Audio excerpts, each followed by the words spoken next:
আসসালামু আলাইকুম আমার প্রিয় শিক্ষার্থীরা, কেমন আছেন? সবাই ভালো আছেন আশা করি। সবাই ভালো আছেন, আমিও আল্লাহর রহমতে অনেক ভালো আছি।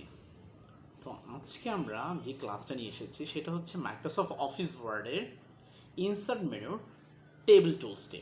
তো টেবিল কীভাবে করতে হয় এটা নিয়ে আমরা অনেকেই অনেক ধরনের ঝামেলা ফেলে পড়ে যাই যে এটা কীভাবে করতে চাই, তারপরে আবার ইরেজার কোথায়, তারপরও হইতেছে আপনার কিভাবে দাগ দিব সেটা কোথায়, এটা খুঁজে পাই না। তো এটাকে কিভাবে সুন্দরভাবে খুঁজে বের করা যায় এবং কিভাবে সুন্দরভাবে একটা প্রপার নিয়মে করা যায় সেটা নিয়ে দেখব। ধরেন একটা আমি উদাহরণস্বরূপ আপনাদেরকে দেখাচ্ছি যে আমি আজকে একটা অ্যাকাউন্টিংয়ের একটা বইয়ের একটা ছক দেখাচ্ছি। ধরেন এইটা একটা যদি বই হয়ে থাকে তাহলে দেখেন এখানে এই টেবিলটা করতে হলে আমাকে এইভাবে দাগ লাগছে, আবার আমাকে এইভাবে দাগ লাগছে। তাহলে এই দাগটাকে বলা হয় কলাম, আবার এই দাগটাকে বলা হয় রো। তাহলে ধরেন এখানে কয়টা কলাম আছে, দাগটা আমরা গুনবো না, আমরা শুনবো ঘর 1 2 3 4 5 6 7 এবং রো কয়টা আছে 1 2। তো এইটা দিয়ে কিভাবে একটা আমরা টেবিল তৈরি করতে সেটা আমরা শিখবো। তো চলুন বন্ধুরা কিভাবে একটা টেবিল করতে তা দেখি।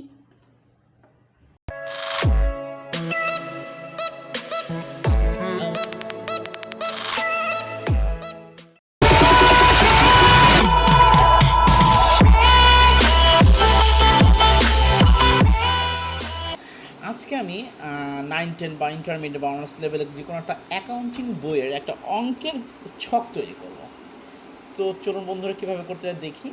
দেখেন এখানে লেখা আছে টেবিল, টেবিলের অ্যারোতে গিয়ে আমি নিচে যাচ্ছি, এই যে এখানে দেখতে পাচ্ছি ইনসার্টে ক্লিক করব। ইনসার্টে ক্লিক করে এখানে লেখা আছে নাম্বার অফ কলামস, এখানে লিখব 7।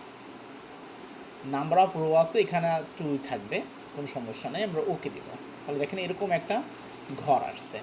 আমি এই ঘরের নিচের কোন একটা কলামে রেখে আমি ইন্টার বাটন প্রেস করবো, তাহলে একটা ঘর হয়ে যাবে, একটা সিরিয়াল মেনটেন হয়ে যাবে বা বড় হয়ে যাবে ঘরটা। তারপর আমি কী করবো, দাগের এখানে যাবো, দাগের মধ্যে এখানে ক্লিক করবো, ক্লিক করলে এটাকে একদম পুরোটা দাগ হয়ে যাবে। তারপর বামের দিকটা বামে যাবে, আবার এটা ক্লিক করবো, ডান দিকে নেব। তারপরে হচ্ছে আমাকে যেটা করতে হবে যে লেআউট মেনুতে যেতে হবে, অবশ্যই লেআউট মেনু যেতে হবে। দেখেন আমি যদি এখানে ক্লিক করি দেখেন লেআউটটা নাই, কিন্তু ঘরের ভিতরে ক্লিক করে এটা আবার চলে আসছে। তাহলে লেআউটে ক্লিক করতে হবে, দেন আমাকে কী করতে হবে, ড্র টেবিলের অ্যারোতে গিয়ে এখানে উপরে যে এই লাইন থেকে এই লাইন পর্যন্ত আমাকে টান দিতে হবে। দেখেন একটা মাঝামাঝি জায়গায় যেতে হবে, যে আমাকে ডান দিকে টান দিতে হবে। দেখেন এটাকে খালি হয়ে গেছে, কিন্তু উপরে একটা কী যেন একটা ঘর আছে, দাগ আছে, ওইটাকে আমাদের কাটতে হবে। তো উপরে দাগটা কাটার জন্য কী করতে হবে, এই ইরেজারে ক্লিক করতে হবে। ইরেজারে ক্লিক করে আমি এখানে ক্লিক করলে এটা হয়ে যাবে, কেটে যাবে। আবার আমি অন্য ঘরও যদি আমি দাগ দিতে চাই, এই যেভাবে দাগ দিতে চাইলে দাগ দেওয়া যাবে, কোনো সমস্যা নেই। আবার আমি যদি কাটতে চাই তাহলে এই যে ইরেজার দিয়ে কেটে ফেলা যাবে। তাহলে এইভাবেই ঘরগুলো করা যায়, এবং আপনারা চাইলে অন্যভাবেও করা যায়। আবার দেখেন এই যে এখানে ইনসার্টে দিয়ে এই ঘরের এগুলো দিয়েও করা যায়, কিন্তু ব্যাপারটা আমি মনে করি যে না, আমরা যে এখন যেভাবে করলাম সেই জায়গাটায় অনেক ভালোভাবে সুন্দরভাবে একটা ঘরকে উপস্থাপন করা যায়। তো আপনারা এইভাবেই করলে মনে হয় বেটার হবে। আপনাদেরকে অসংখ্য ধন্যবাদ মনোযোগ সহকারে আমাদের ক্লাসটি শোনার জন্য। ভালো থাকবেন।